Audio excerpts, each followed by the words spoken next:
ब्रह्मणो नाथ मानस्य कीरे युक्त ग्रामणो यो अविता सुशिप्रः सुत सोमस्य सजना स इंद्रः सदा प्रेरणा पूर्ण काजो कृष्णों का जिन्होंने रचा ब्रह्म के याचकों को वही शब्द करता सुरक्षक सुशिप्रः सदा सोम सुत का वही इंद्र लोगों।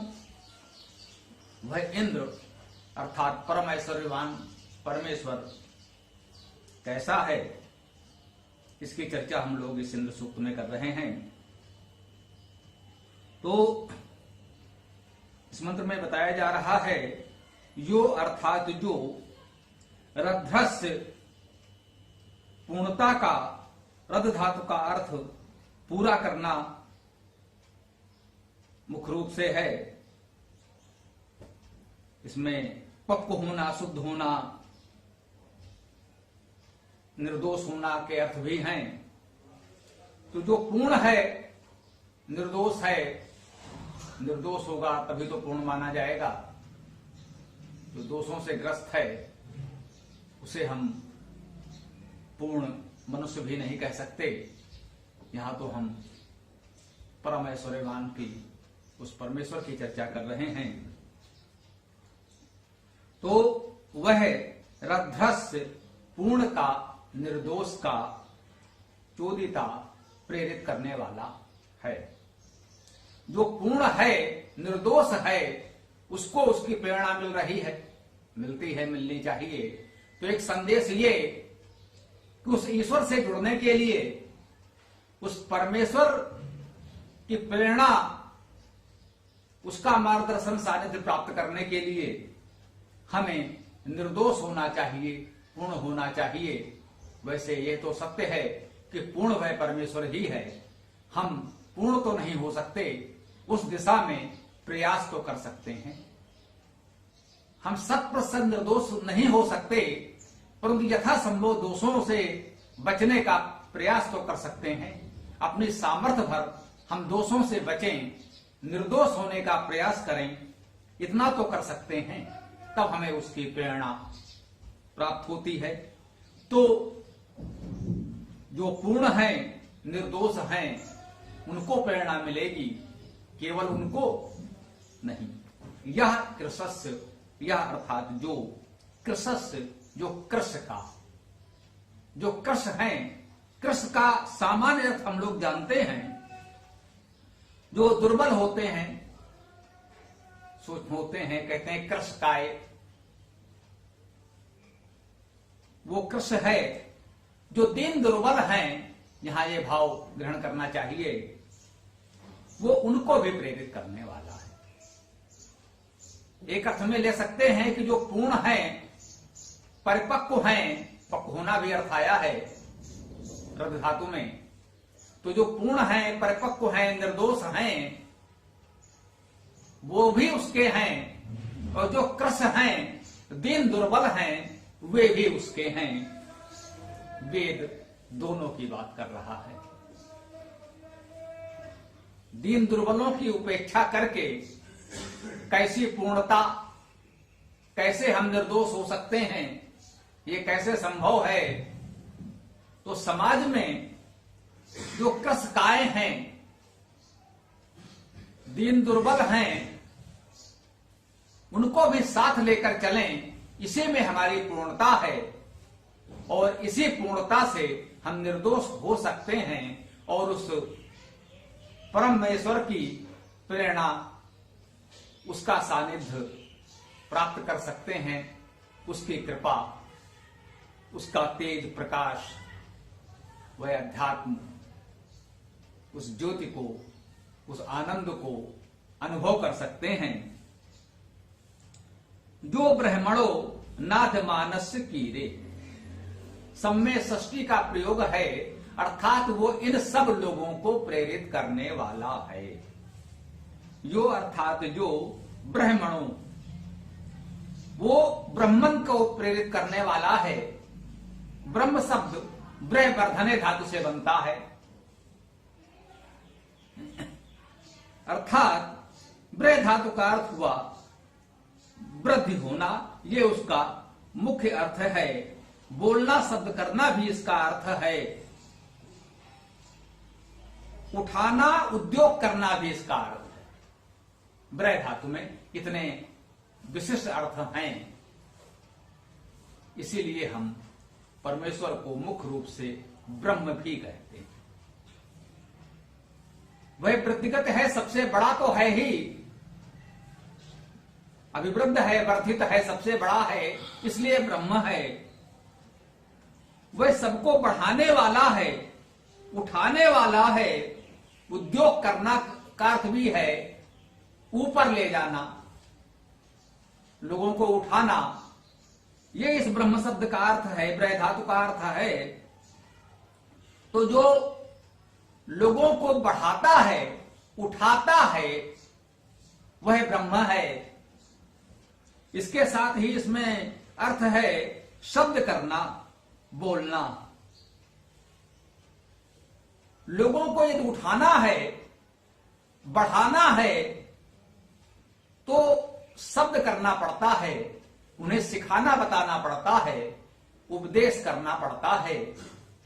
वह सबको आगे बढ़ाता है, ऊपर उठाता है।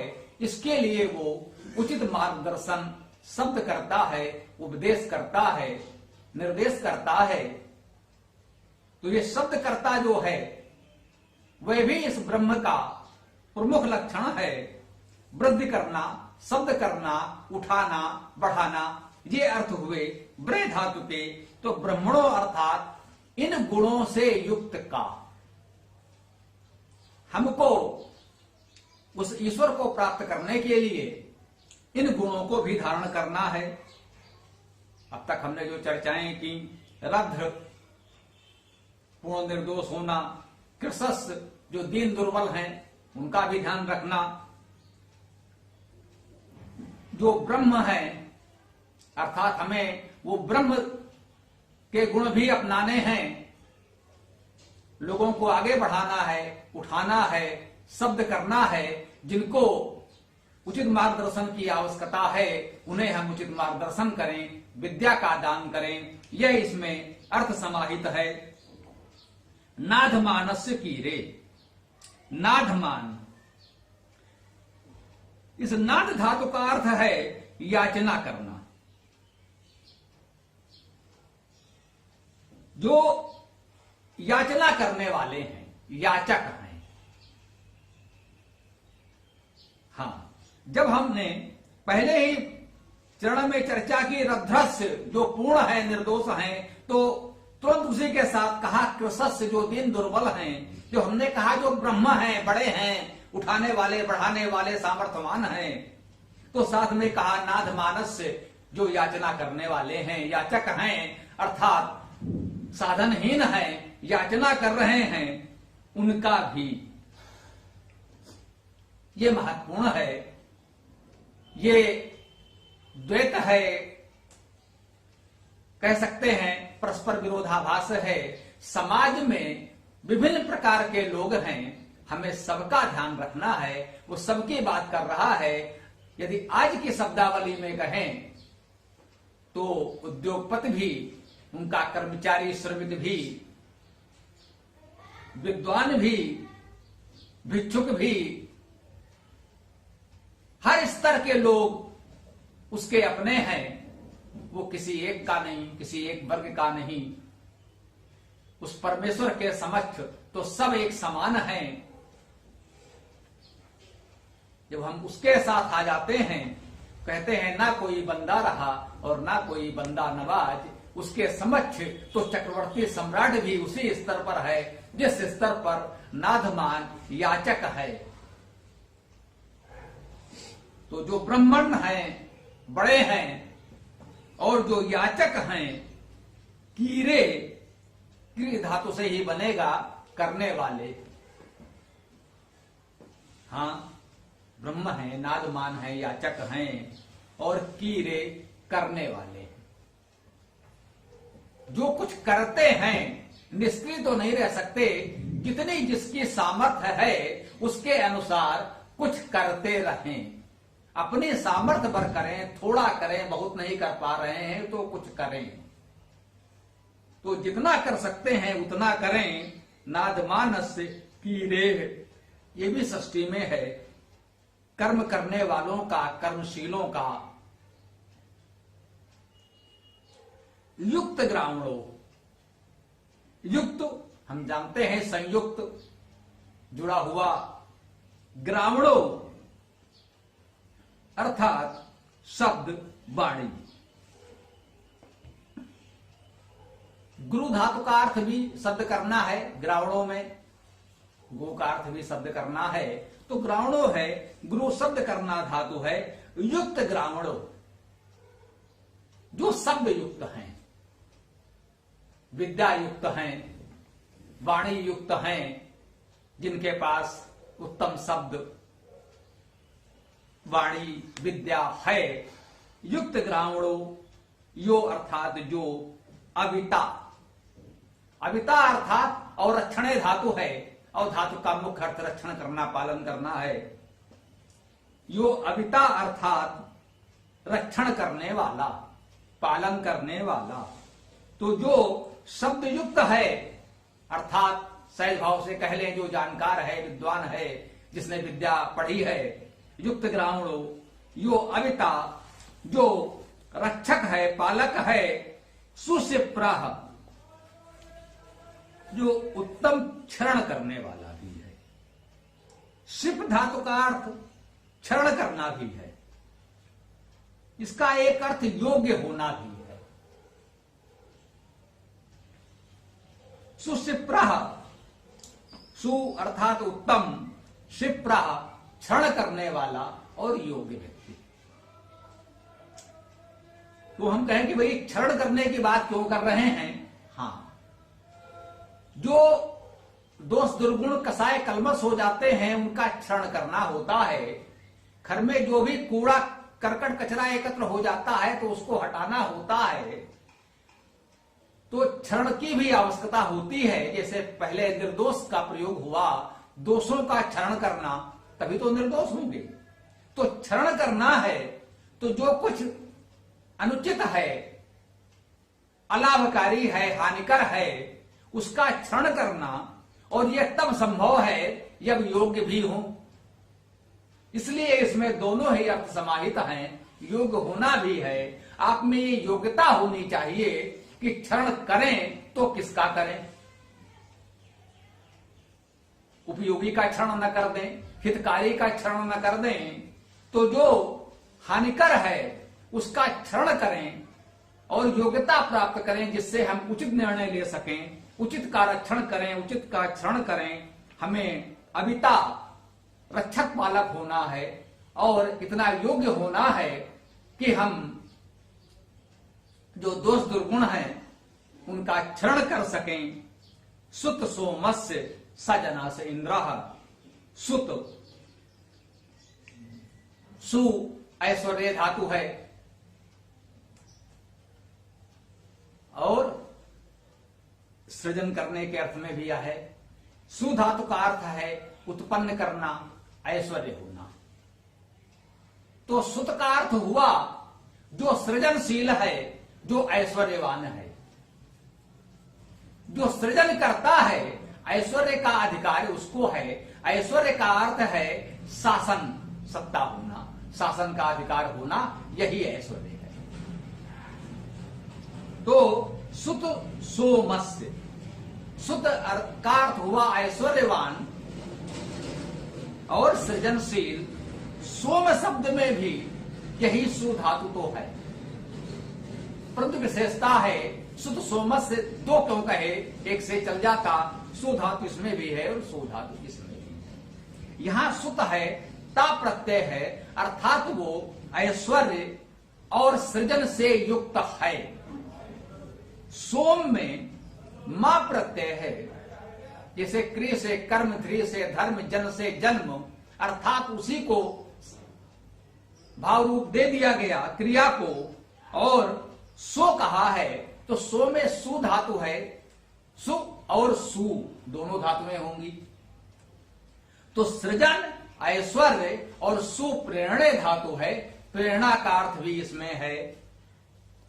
एक सो अंत कर्मणि धातु भी है, जिसका अर्थ होता है अंत करना। सो अंत कर्मणि, तो वो अंत करने वाला भी सृजन है, ऐश्वर्य है, प्रेरणा है और अंत करना है। इसे हम लोग क्या कहते हैं? सृजन, पालन और विलय, प्रलय। ये समस्त शक्तियां उस सोम शब्द में समाहित हैं। ये सोम हम उसी परमेश्वर इंद्र के लिए ही प्रयोग कर रहे हैं। इंद्र अर्थात परम ऐश्वर्यवान परमेश्वर, वह सोम भी है। तो वह सोम है, सृजनशील है, ऐश्वर्यवान है, संपूर्ण सृष्टि का पालन शासन भी वही करता है और अंत भी वही करता है। जब तक चल रही है सृष्टि, वो उसका संचालन करेगा, शासन करेगा, सृजन करेगा और प्रेरणा भी करेगा हमको कि हमें कैसे इस सृष्टि की व्यवस्था में रहना है।